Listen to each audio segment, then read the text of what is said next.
네, 할렐루야. 네, 오늘 수요예배에 나오신 우리 성도 여러분들을 사랑하고 축복합니다. 오늘은 요한계시록 3장 14절부터 22절까지의 말씀으로 주님의 통치에 참여하는 성도라는 제목으로 은혜를 깨닫고자 합니다. 라오디게아 교회에 보내는 편지는 소아시아 7교회 편지 중에 마지막 편지입니다. 마지막 편지이기 때문에 내용의 중요성, 메시지의 중요성은 아무리 강조해도 지나치지 않을 것 같습니다. 지금까지 요한계시록의 소아시아 7교회 편지를 쭉 봤었는데 항상 교회 편지의 인사말에는 예수님에 대한 모습을 묘사했었습니다. 그리고 그 예수님의 모습은 항상 교회를 향한 편지의 메시지, 내용과 연결되는, 직결되는 아주 중요한 내용이었던 것을 기억하실 것입니다. 라오디게아 교회 편지도 마찬가지로 편지의 인사말에 예수님에 대한 모습을 우리에게 들려주고 있습니다. 근데 조금 이상한 게 있다면 예수님에 대한 모습이 교회를 향한 편지 내용과 큰 연관이 없어 보인다는 겁니다. 우리 14절 말씀을 함께 읽도록 하겠습니다. 라오디게아 교회 사자에게 편지하라. 아멘이시오. 증인이시오. 하나님의 창조의 근본이신 이가 이르시되. 아멘. 자, 예수님을 아멘이시고 충성되고 참된 증인이며 하나님의 창조의 근본, 창조의 시작이라고 보도하고 있습니다. 여기에 눈에 띄는 것은 주님을 아멘이신 분이라고 말씀하는 겁니다. 성경에서 주님을 아멘이신 분이라고 부르는 건 딱 2번이 등장하는데 바로 오늘의 본문과 이사야 65장 16절입니다.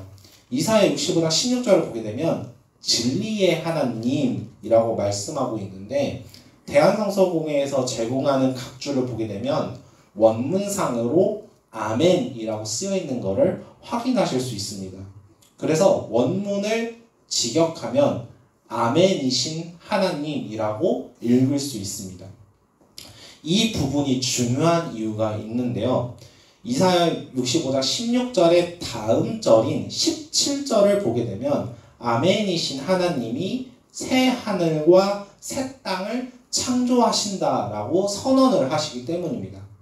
그런 이유에서 계시록 3장 14절에서 아멘이신 분이 창조의 시작이신 이 그리스도께서는 새 하늘과 새 땅을 창조하시는 분, 새 창조를 일으키시는 분이라고 우리는 읽어내야 합니다. 새 창조를 일으키신다는 것은 지금의 것은 굉장히 부정하고 타락하고 잘못되었기 때문에 다시 새롭게 창조하시고 새롭게 창조하셔서 새롭게 태어나게 하실 것이다 라는 의미로 말씀하고 계시는 거죠. 그런 이유에서 라오디게아 교회는 지금 새 창조의 역사가 필요하다는 겁니다. 현재 교회가 잘못되었다는 거예요. 부정하다는 거예요. 타락했다는 거예요.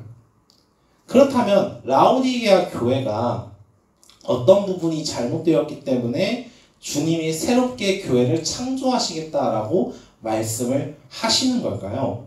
우리 15절, 16절 말씀을 같이 읽어보도록 하겠습니다. 시작! 내가 내 행위를 알아니 내가 찾지도 아니하고 뜨겁지도 아니하노라. 내가 찾은지 뜨겁던 향을 원하노라. 내가 이같이 미지근하여 뜨겁지도 아니하고 찾지도 아니하니 내 입에서 너를 토하여 버리리라. 자, 주님이 말씀하십니다. 내가 내 행위를 안다. 라오디게아 교회는 현재 차갑지도 뜨겁지도 않은 상태입니다. 미지근한 상태라고 주님이 책망을 하시죠. 간혹 뜨거운 상태를 이제 열심을 내는 것, 그리고 차가운 상태를 완전히 헌신하지 않는 것으로 이해해서 라오디게아 교회가 좀 어중간한 상태였다라고 우리가 생각할 수도 있겠는데요. 이 말씀의 어조를 보면 분명히 차가운 것과 뜨거운 것 둘 다 긍정하고 계시는 어조입니다. 그래서 예수님이 부정적인 의미로서 차가운 상태의 교회를 칭찬하는 게 아니라는 거예요. 차가운 거는 굉장히 긍정적이고 뜨거운 것처럼 굉장히 좀 의미가 있다라고 우리가 생각해 볼 수가 있습니다. 이 내용은 라오디게아 도시의 위치랑 관련된 말씀인데요. 제가 지도를 좀 가져왔습니다. 이제 소아시아 7개에 위치한 이제 튀르키예 사진 지도인데요. 최근에 계속 이제 좀 팔레스타인 땅 전쟁 때문에 이제 사모님께 이제 전화가 좀 두통나게 나온다고 많이 들었는데, 현재 전쟁이 일어나고 있는 지역은 이 지역과 완전 관계없는 지역입니다. 한참 아래에 있는 지역입니다. 이 지역은 이제 완전 위에 있는 지역이라 그렇게 전쟁과는 크게 연관이 없다는 점을 미리 말씀을 드리겠고요. 자, 지도를 보시게 되면 이 라오디게아 도시가 히에라볼리라는 도시와 골로새 도시 사이에 있는 것을 확인하실 수가 있습니다. 이 히에라볼리라는 도시는 온천으로 유명한 도시인데요.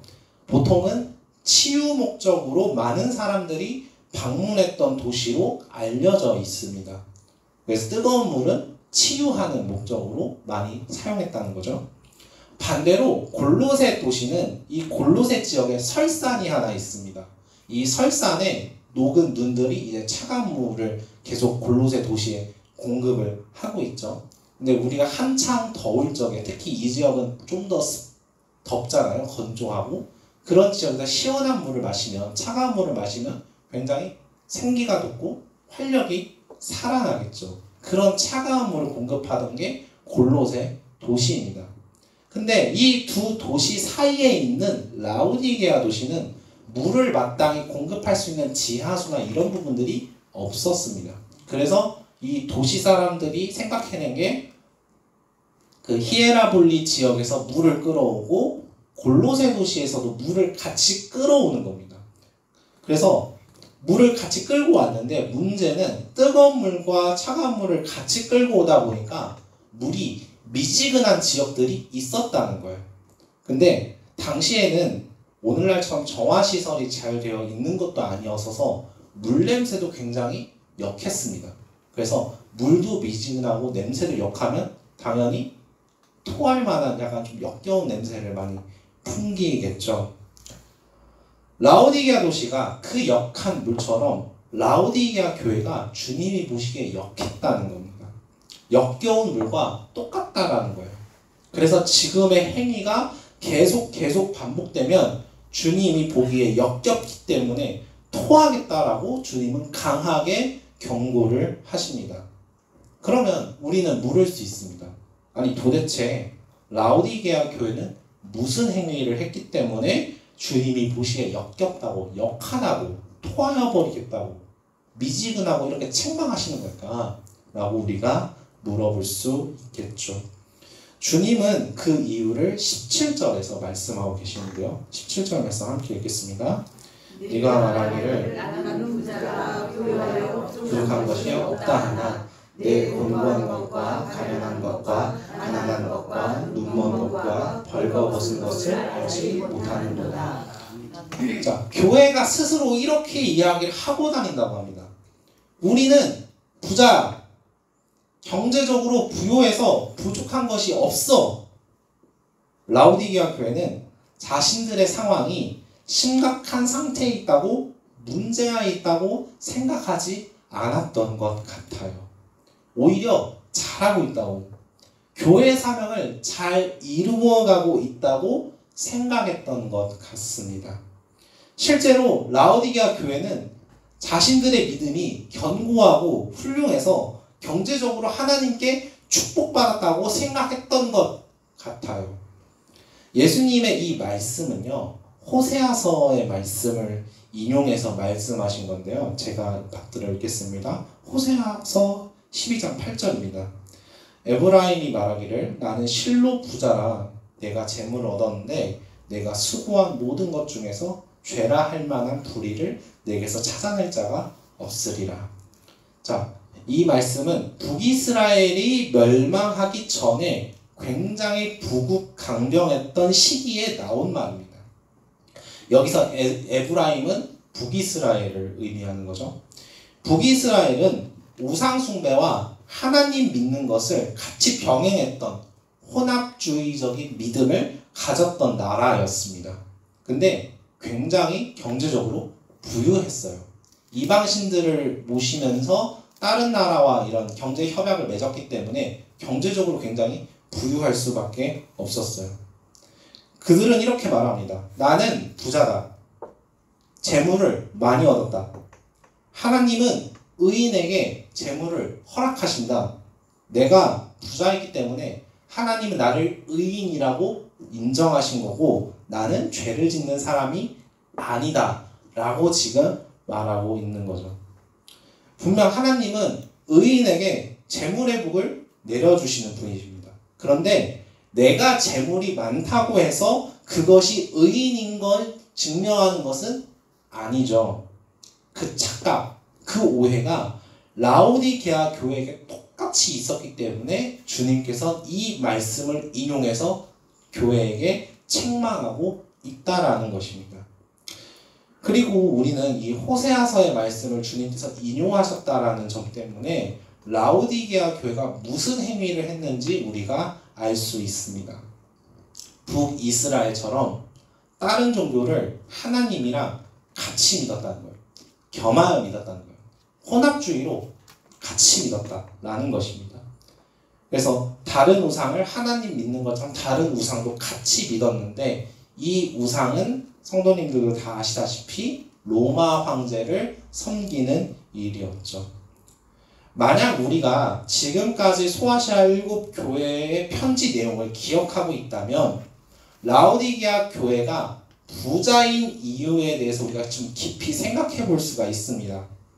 소아시아 도시를 치리하고 있는 정치가들이 로마 제국에게 이런저런 이권을 좀 받아먹기 위해서 황제 숭배를 굉장히 조장하고 적극 지지하고 있는 상황에서 황제 숭배를 거부하면 로마 제국에게 이권을 못 받잖아요. 이쁨을 못 받잖아요.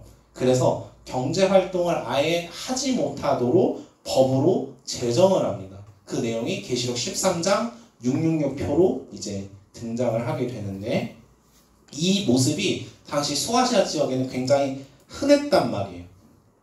달리 말하면 라오디게아 교회가 부자인 이유는 경제 활동을 할 수 있었다라는 의미고 경제 활동을 했었다는 의미는 황제 숭배를 했었다라는 이야기로 우리는 읽어낼 수 있습니다. 그런데 이 라오디게아 교회가 미지근했다라고 표현했던 것을 보아 아마도 황제 숭배에 진심으로 참여했던 건 아니었던 것 같아요. 그냥 외적으로만 참여를 했던 거죠. 숭배하는 모양만 따라갔던 것 같아요. 외적으로만 숭배하고 마음은 주님을 섬기는데 열심이었던 것 같습니다. 그래서 괜찮다고 주님이 이만큼 재물의 축복을 주셨으니 내 믿음, 내 마음 주님이 알아주신 거라고 생각했던 것 같아요. 그렇게 고백했던 것 같아요. 근데 주님은 그거 아니야. 니네 잘못 생각하고 있어. 너는 너의 영적 상태를 제대로 보지를 못하는구나. 그런 모습으로 괜찮다고 생각하는 네가 역하구나, 역겹구나, 토하고 싶구나 라고 말씀하고 계시다는 거예요. 이런 이유에서 예수님은 라오디게아 교회에게 18절과 19절에서 회개해라 라고 말씀을 하십니다. 다양한 표현으로 라오디게아 교회를 깨우치시는데요. 불로 연단한 금을 사서 부요하게 해라. 이제 지금의 부요함은 황제 숭배를 겸한 참된 믿음이 아니었죠. 그래서 불순물을 불로 녹여서 연단한 금처럼 깨끗해져라. 불순물을 제거해야 된다 라고 말씀을 하시는 거고 황제 숭배의 모습을 완전히 내치고 세상과 타협하는 모습을 일절 내치고 경제적으로 어려운 상황 가운데 믿음을 지키는 것이 진짜 믿음이다 라고 말씀을 하고 계시죠. 네가 지금 축복받았다고 주님이 지금 네 마음 아신다고 너 스스로 그렇게 보고 있는 거는 네가 눈이 지금 잘못되어 있다. 안약 사서 발라봐라 라고 이야기를 하시는 거예요. 그래서 이제는 바뀌어야 돼. 너네는 이제 새롭게 돼야 돼. 새로운 창조가 있어야 돼 라고 창조의 근본이신, 창조의 시작이신 그리스도께서 교회에게 말씀하고 계십니다. 만약 교회가 이러한 주님의 책망을 듣고 회개했다면 주님은 교회의 관계가 회복될 거라고 20절에서 말씀하고 계시는데요. 20절에서 우리가 주목해야 될 건 예수님이 문 밖에 서서 두드리고 있다는 겁니다. 두드리고 있다. 자, 근데 이 말씀이 교회에 얘기하고 있어요. 교회에 얘기하고 있어요. 주님이 문 밖에 있는데 교회에 얘기하고 있다는 거예요. 달리 얘기하면 주님은 교회 안에 안 계셨다는 거예요. 라우디아 교회는 주님이 내 마음 알죠. 주님이 나를 축복해 주셔서 이만큼 재물을 주셨어 라고 고백했는데 그 안에는 주님이 안 계셨다는 거예요. 문 밖에 계셨다는 거예요. 그래서 너네가 지금 문 두드리는 소리, 회개하라는 그 문 두드리는 소리, 그 소리를 듣고 너네가 돌이키면, 문을 열면 내가 들어가서 너네랑 다시 시작하겠다.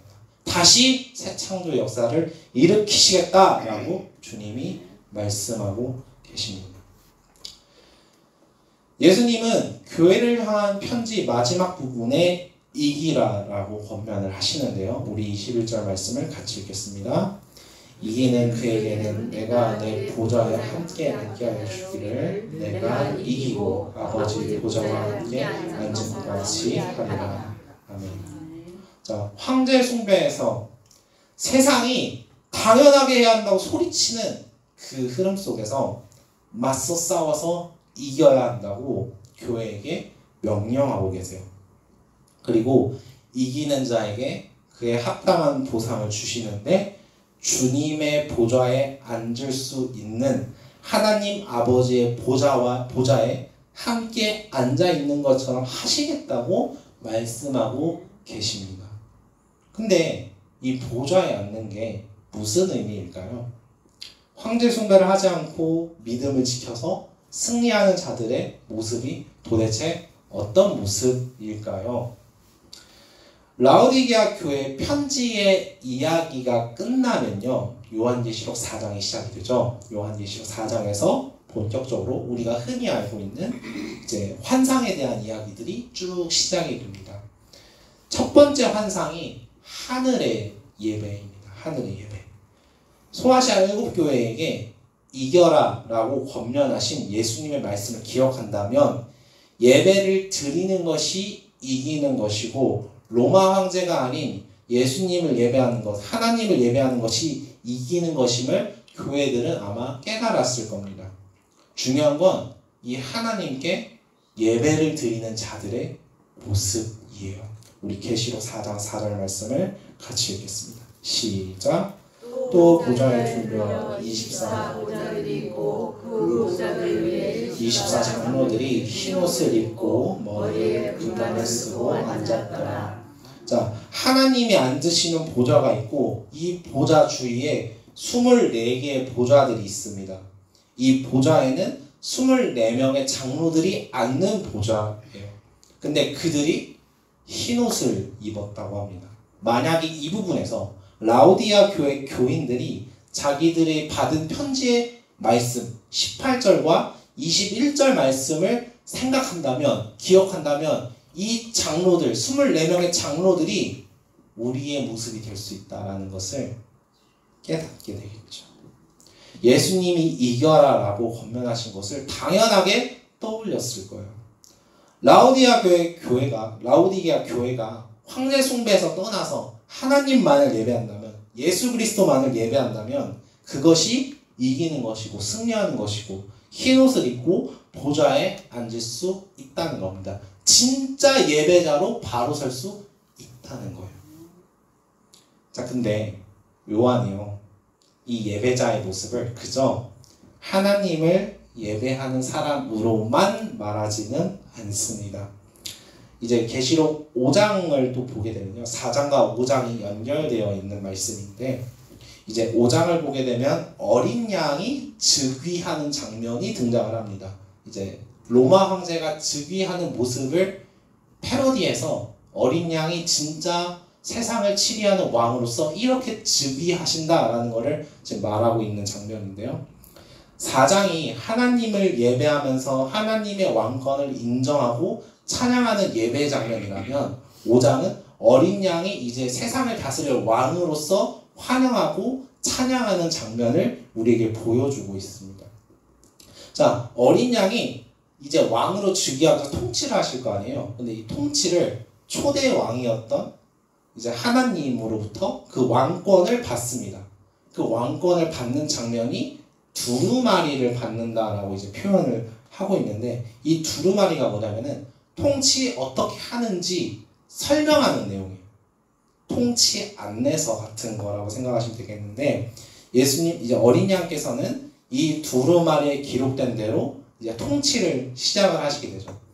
근데 이제 이 두루마리가 이런 식으로, 잘 보이시는지 모르겠네요. 이제 종이 둘둘둘 말라가지고 이제 끈으로 이렇게 묶은 건데요. 7개의 끈, 이걸 인이라고 이제 성경에서 표현을 하는데, 이제 이런 7인으로 봉하여 있는 상황이었습니다.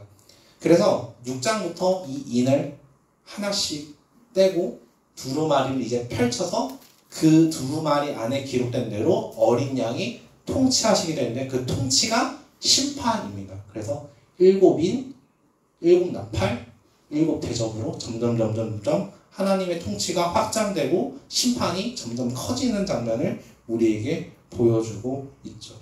중요한 건 이렇게 7인, 7나팔, 7대접 이렇게 순서를 점점 진행되는데, 이 심판들 사이사이마다 예배자들이 예배하는 모습을 보여주고 있다는 거예요. 그리고 이 예배가 하나님의 심판과 하나님의 심판에 참여하는 성도들의 모습을 보여주고 있다라는 겁니다. 예를 들면 6장 9절부터 11절을 보게 되면 어린 양이 5번째 인을 딱 떼시게 되는데, 하나님의 말씀을 지키고 황제 숭배를 거부하다가 순교한 사람들이 있습니다. 이 사람들이 등장을 하는데, 그 사람들이 제단 아래에 있다고 보도를 합니다. 예배 자리를 지켰다는 거예요. 그래서 이 순교자들이 하나님께 간구합니다. 주님, 우리 피를 언제 갚아주시겠습니까? 하나님은 순교자들의 수가 다 차기까지 기다려라고 하면서 흰 옷을 줍니다. 흰 옷을 줍니다. 되게 또 의미심장하겠죠. 또 근데 여기서 더 의미심장한 게 있다면 이 다다음 절인 6장 15절을 보게 되면 부자들이 심판을 받습니다. 부자. 라오디게아 교회 편지에 등장했던 그 부자와 똑같은 단어입니다. 만약에 라오디게아 교회가 황제 숭배를 계속하면서 경제 활동을 계속 이어나가면서 자기들이 부자라고 자랑을 계속 했다면 이 심판에서 벗어날 수가 없었겠죠. 하지만 거기서 회개해서 새롭게 변화되면 흰옷을 받겠죠. 흰옷을 받으면 순교는 당하겠지만 예배의 자리를 지키는 자로서 하나님의 심판에, 하나님의 통치에 참여하는 자들로 남을 수 있다라는 것을 우리에게, 그리고 라오디게아 교회에게 주님이 말씀하고 계시는 겁니다. 그래서 하나님의 심판 이야기가 6장에서 나오고, 여기서 잠깐 또 예배자의 모습들이 나오고, 7장에서 흰옷을 입은 자들의 찬양하는 예배가 다 나오고, 8장에서 다시 심판 이야기가 나오고, 다시 10장에서 이제 하나님의 말씀을 붙드는 예배자들의 모습이 나오고, 그래서 계속 심판, 예배, 맞물려서 심판과 예배는 따로 있는 게 아니야 라는 것을 계속 보여주고 있습니다. 하나님을 예배하는 것이, 우리가 하나님을 예배하는 것이 하나님께서 통치하시는 것을 별개가 아니라 하나다라는 것을 우리에게 알려주고 있다라는 거예요. 당장 내가 하나님을 예배하면 도시 사람들이 왕따시키고, 세상 사람들이 손가락질하고 무식하다고 조롱하고, 경제적인 활동을 다 막아버려서 아사 직전까지, 순교 직전까지 가는 그 극한의 상황까지 가는데도 그것은 표면적으로 보기에는 패배일진 몰라도 하늘의 관점에서 볼 적에는, 하나님의 시선에서 볼 적에는 승리라는 것을 우리에게 알려주고 있다는 거예요. 절대 실패가 아니라는 거예요.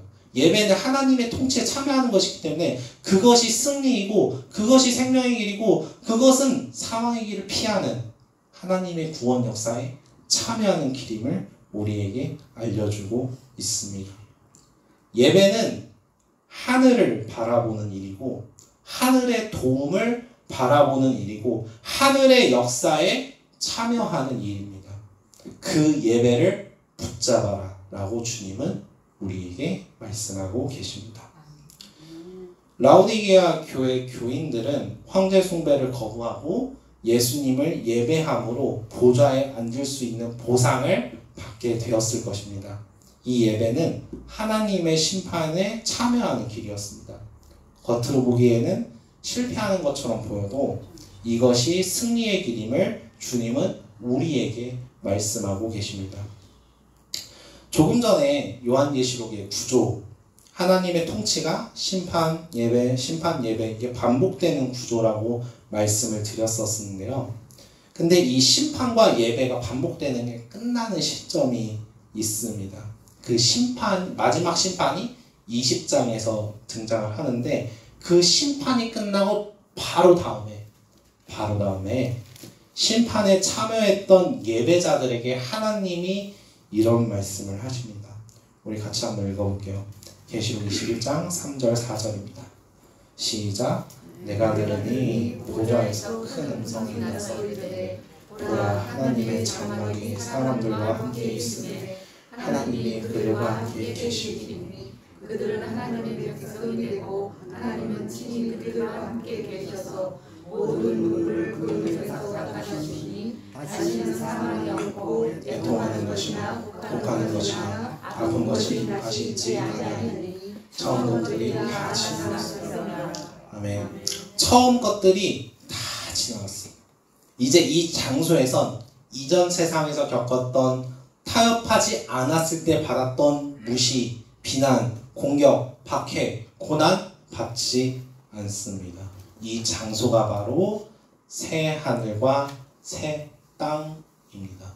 라오디게아 교회가 이 부분까지 읽었다면, 우리가 지금 황제 숭배를 다시 내려놓고 하나님만 예배하는 것이, 당장에는 고난받고 박해받는 상황이 있더라도 하나님의 통치에 참여하는 길이 이 예배이고, 이 예배의 끝은 창조의 시작이신, 창조의 근본이신 그리스도께서 우리를 새 창조하시는 역사에 참여하는 것이구나라는 것을 깨달았을 거예요. 예배를 통해서 하나님의 통치에 참여하는 것은 새 창조의 역사로 들어가는 것입니다. 라오디게아 교회가 지금 황제 숭배 타협해서 예수님이 보시기에 부정하고 미지근해서 역겨운 모습이지만, 다시 예배를 회복한다면, 다시 예수님을 진정으로 구주로 모시고 예배한다면 새롭게 바뀌는 새 창조의 역사로 들어가는, 하나님의 통치에 참여하는 교회가 된다라는 것입니다. 우리 예담교회가 그런 교회가 되기를 주님의 이름으로 축복합니다. 주님이 나를 역하다고, 토하여 버리겠다고, 너 잘못 가고 있다고 말씀하신 것을, 그 두드리는 소리를 내가 들었다면 우리가 해야 할 일은 하나입니다. 예배입니다. 예배로 하나님의 통치에 참여해서 새 창조의 역사로 들어가야만 합니다. 옛것이 새것이 되는 역사가 예배의 자리에 있다라는 겁니다. 그 역사를 경험하는 저와 여러분이 되시기를 주님의 이름으로 축복합니다.